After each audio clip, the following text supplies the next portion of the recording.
आदमी और चौंके, भाई इतना कॉन्फिडेंस से आदमी कह रहा है बहुत गजब का आदमी है। तो और भीड़ जुड़ गई। बोले हम अपने बाप के नहीं, अगर हम मुंबई तक ताजमहल ना ले जाए, लेकिन शर्त एक है। लोगों ने कहा शर्त तो बता। बोले शर्त यही है कि किसी को उठाकर सिर पे रखना पड़ेगा।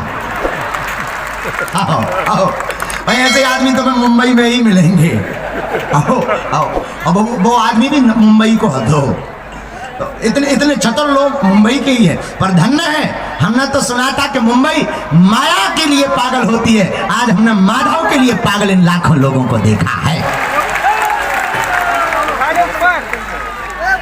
इसलिए मेरे पागलों, श्री राम ने संघर्ष किया तो माता सीता मिली। श्री राम ने संघर्ष किया तो हरण के बाद भी माता सीता मिली। अर्जुन की अनंत साधना से उनको गीता मिली। बहुत कठोर तप किया ध्रुव ने तो उन्हें आकाश मिला। आज भी ध्रुव तारा बनकर के वहां पर विराजमान है। बहुत अनंत कठोर तप किया ध्रुव ने तो उन्हें आकाश मिला। वैभव को त्याग सिद्धार्थ बुद्ध बने तो उन्हें ज्ञान का प्रकाश मिला। और तुम भी अपने जीवन में वासना को त्याग कर उपासना को पकड़ोगे, प्रदर्शन को त्याग कर दर्शन को पकड़ोगे तो मेरे पागलों, तुम भी ऐसा ज्ञान पा जाओगे कि फक्कड़पन भी तुम जिंदगी शहंशाहों की जियोगे।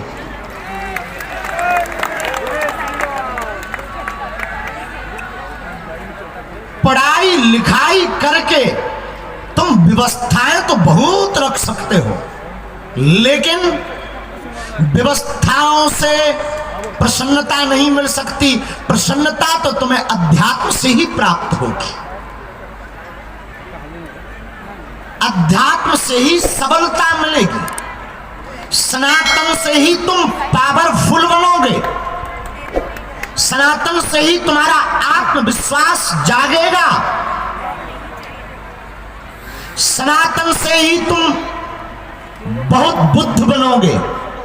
सनातन का मतलब आदि, जिसका ना कोई अंत है ना जिसका कोई आदि है, उसका नाम है सनातन।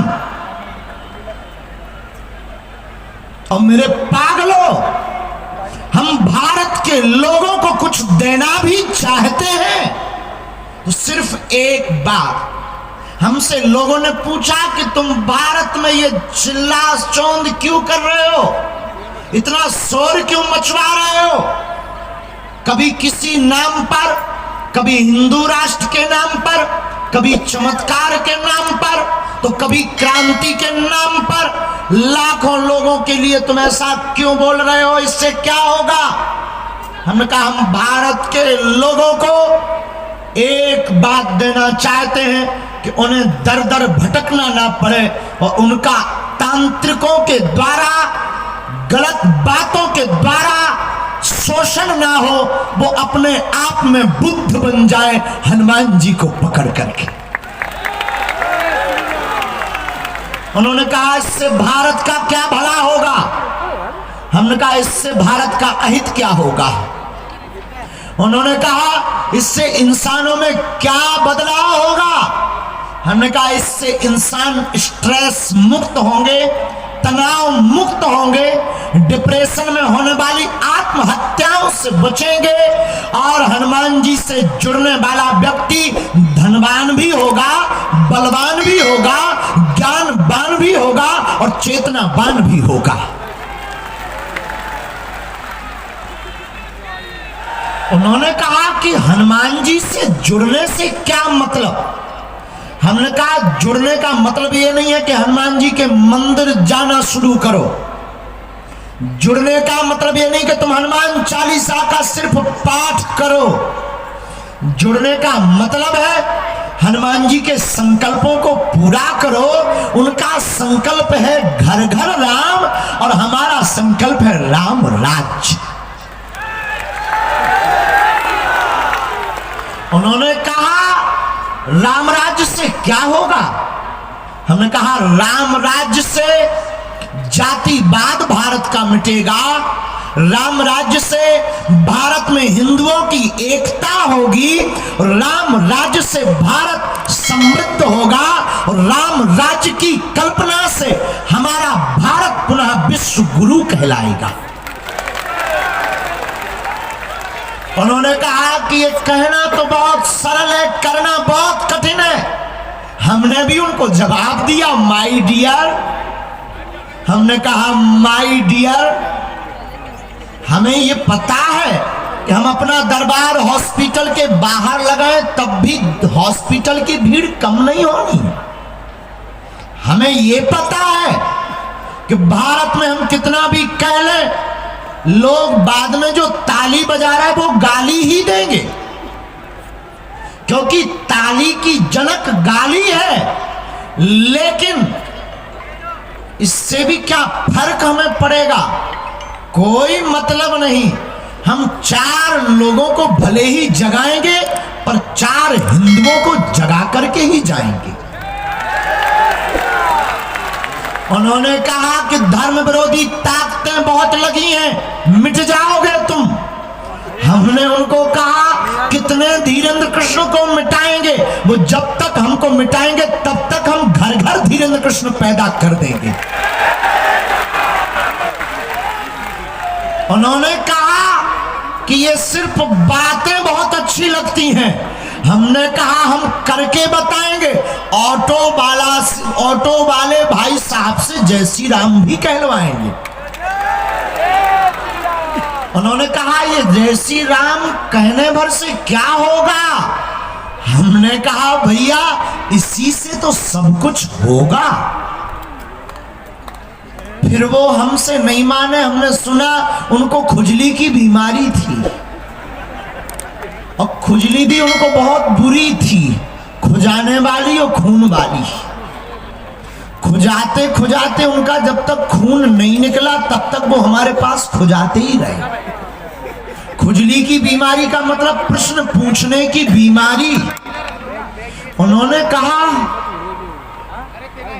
कि आप देश को किस दिशा में ले जाओगे। हमने कहा हनुमान की ओर। उन्होंने हंसकर कहा फिर उल्टी बात, हनुमान की ओर जाओगे तो किस आधार पर। हमने कहा जो पहले कहा राम जी के आधार पर। फिर भी वो नहीं माने। लगभग 3 घंटे तक प्रश्नोत्तरी चली। उन्होंने फिर कहा कि अगर तुम इतना ही जानते हो, इतनी तुम्हारे पास सिद्धियां हैं तो गरीबी मिटा दो। उनको भी कीड़ा खतरनाक काटा रखा था। उन्होंने कहा इस देश में आतंकी हमले होते हैं, उन्हें बता दो। आप गृह मंत्रालय में नौकरी करने लगो। हमने कहा हम किसी के गुलाम नहीं हैं, लेकिन भारत राष्ट्र के लिए समर्पित हैं।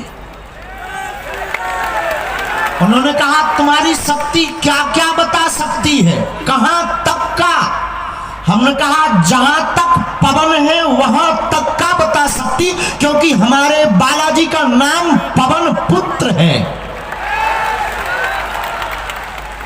उन्होंने कहा ये शक्ति सबको नहीं मिल सकती है। हमने कहा हमारे जैसा कोई मिटना चाहे तो मिल सकती है। वो बोले इसमें मिटने वाली भी बात क्या है, आपने क्या मिटा दिया। हमने कहा हमने घर भी छोड़ा, गाली भी खा रहे, चुनौतियां भी झेल रहे, ताली भी पा रहे। इतनी क्षमता जिसमें हो, सोने के लिए 3 घंटे, भोजन 1 टाइम, बार बार लोग तुमको परेशान करें फिर भी तुम्हारी मुस्कुराहट न जाए, इतनी मिटने की क्षमता हनुमान जी के चरण में जिनके लिए हो उनके हनुमान जी हैं। अब वो उन पर कृपा करेंगे भी करेंगे। दूसरी बात उन्होंने कहा क्या आप भारत को अच्छा बनाना चाहते हो।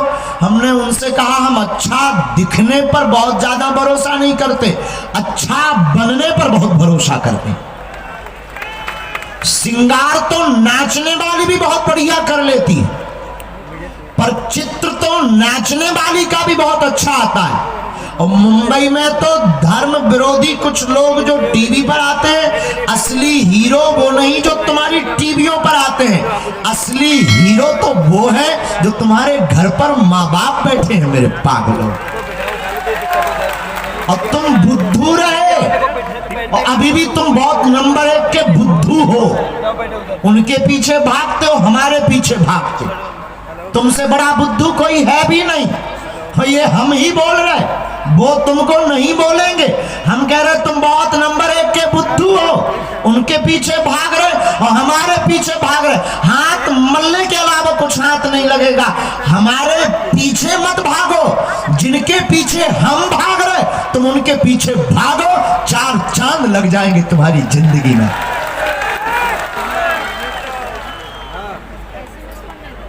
एक बात और फिर उन्होंने पूछी, हमने उनका पूरा चैप्टर बना रखा था पर्चा, और उन्हें ये पता भी नहीं था कि हमें उनके प्रश्नों के उत्तर पता है।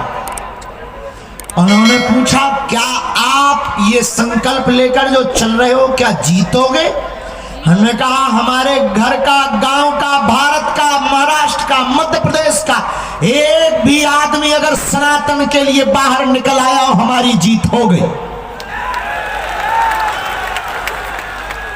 हमारी कोई निजी कल्पना नहीं है, हमें कोई बहुत बड़ा गुरु नहीं बनना है, हमें कोई बहुत बड़ा चमत्कारी आदमी नहीं बनना है। और राजनीति, 2 कौड़ी की राजनीति में हम अपने करोड़ों का अध्यात्म दांव पर लगाएंगे। ये भी तुम विचार दिमाग से निकाल देना। हम 2 कौड़ी की राजनीति पर करोड़ों का अध्यात्म दांव पर नहीं लगाते। तो ना तो हमें राजनीति में जाना है, ना हमको कोई बहुत बड़ा गुरु बनना है, ना हमको कोई चमत्कारी महात्मा बनना है। हमको तो हनुमान जी का एक चेला और सनातन का पक्का और सच्चा सेवक बनना है।